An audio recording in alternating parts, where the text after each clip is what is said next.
अस्सलाम वालेकुम। आज हम जावास्क्रिप्ट के अंदर वेरिएबल के बारे में पढ़ने जा रहे हैं। जब भी आप कोई प्रोग्रामिंग लैंग्वेज स्टार्ट करते हैं, तो उसके अंदर वेरिएबल का कंसेप्ट ज़रूर होता है। तो चलिए हम देखते हैं कि हमारे पास जो वेरिएबल हैं जावास्क्रिप्ट के अंदर, उनको वो वेरिएबल हम क्यों इस्तेमाल करते हैं, उनका क्या मेन मकसद होता है और उसके बाद हम उसको कैसे डिक्लेयर कर सकते हैं और उनको डिक्लेयर करने पर के बाद हम कैसे इस्तेमाल करते हैं और उनके बाद जो डिफरेंस हमारे पास कीवर्ड होते हैं वेरिएबल डिक्लेयर करने के लिए वो कौन-कौन से होते हैं और उनके अंदर डिफरेंस क्या होता है। उसके बाद हम देखेंगे कि वेरिएबल का जो नाम डिक्लेयर करते हैं, उस नाम को डिक्लेयर करने के लिए हमारे पास कौन-कौन से रूल्स होते हैं।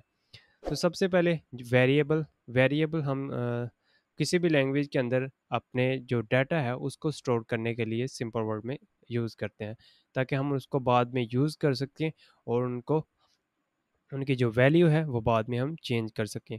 उसके बाद हमारे पास जो आता है कि वो हम वेरिएबल किसी भी वेरिएबल को डिक्लेयर कैसे कर सकते हैं। तो यहाँ पे हम जैसा कि एक वेरिएबल को डिक्लेयर करते हैं var नेम, जैसा कि मैंने एक var नेम लिखा, उसके बाद मैंने सेव तो जैसा कि ये एक मैंने वेरिएबल डिक्लेयर किया है, इसके अंदर जो सबसे पहले हमने कीवर्ड यूज़ किया है वो है कॉन्स्ट। ये एक कीवर्ड होता है या आप इसको रिज़र्व्ड वर्ड भी कह सकते हैं जावास्क्रिप्ट के अंदर। उसके बाद हमारे पास जो var नेम है, ये एक वेरिएबल है या इसको आप कह सकते हैं वेरिएबल का नाम।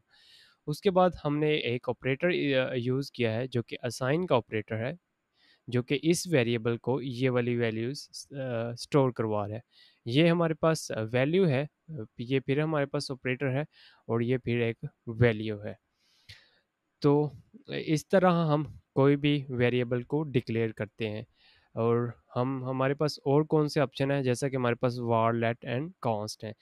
तो सबसे पहले कॉन्स्ट के बारे में पढ़ लेते हैं। कॉन्स्ट वेरिएबल जब भी हम डिक्लेयर करते हैं तो हम इसकी वैल्यू को दोबारा असाइन नहीं कर सकते, यानी इसको चेंज नहीं कर सकते। वो कैसे, चलिए एग्जांपल के साथ समझते हैं। जैसा कि मैं यहाँ पे लिखता हूँ कॉन्स्ट वेरिएबल, तो मैंने इसको एक वैल्यू असाइन की। तो मैं अब चाह रहा हूँ कि इसकी मैं वैल्यू चेंज करूँ। तो जैसा कि मैं इसकी वैल्यू चेंज करने की कोशिश करता हूँ, तो ये मुझे एरर देगा कि आप जो कांस्टेंट वेरिएबल है, उसकी वैल्यू नहीं चेंज कर सकते। तो इसका कांस्ट का मेन मकसद यही होता है कि आप इसकी वैल्यू को चेंज नहीं कर सकते, आप इसको सिर्फ इनिशियलाइज़ कर सकते हैं और इसको यूज़ कर सकते हैं। उसके बाद हमारे पास वार का कंसेप्ट आ जाता है। वार का कंसेप्ट कुछ इस तरह है कि आप इसको ग्लोबली इस्तेमाल कर सकते हैं। इसको किसी ब्लॉक के अंदर इस्तेमाल नहीं कर सकते।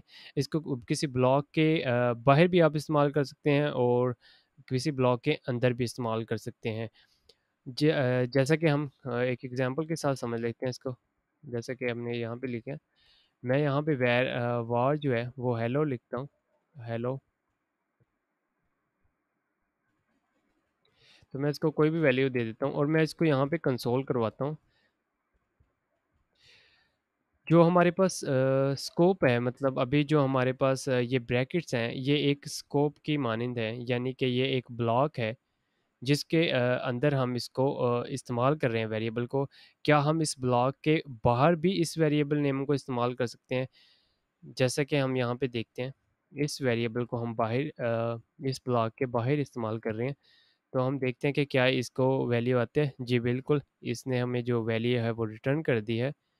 हम यहाँ पे कुछ भी और ले लेते हैं वैल्यू, जैसा कि आप देख सकते हैं। और अगर हम यही काम लेट के साथ करते हैं, जैसा कि हम यहाँ पे लिखते हैं हेलो लेट और यहाँ पे लिखते हैं वैल्यूज़, एंड अगर हम इसको लेट कीवर्ड के साथ रिप्लेस कर देते हैं, तो आप देखते हैं कि ये हमें एरर दे रहा है कि hello let is not defined. इसका मतलब है कि हम जो लेट के अंदर मेन डिफरेंस और वेरिएबल के अंदर मेन डिफरेंस ये है कि हम लेट कीवर्ड को लेट वेरिएबल को हम सिर्फ किसी भी ब्लॉक के अंदर इस्तेमाल कर सकते हैं, उसके आउटसाइड हम ब्लॉक के इसको इस्तेमाल नहीं कर सकते। हालांकि हमारे हमने जो इस ब्लॉक के अंदर वे एक वेरिएबल डिक्लेयर किया था, उसकी वैल्यू हम बाहर यानी उसको आउटसाइड भी एक्सेस कर सकते हैं।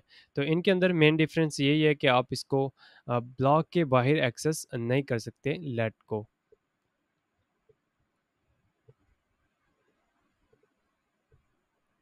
उसके बाद हमारे पास आ जाते हैं कि रूल्स ऑफ डिक्लेयरिंग वेरिएबल।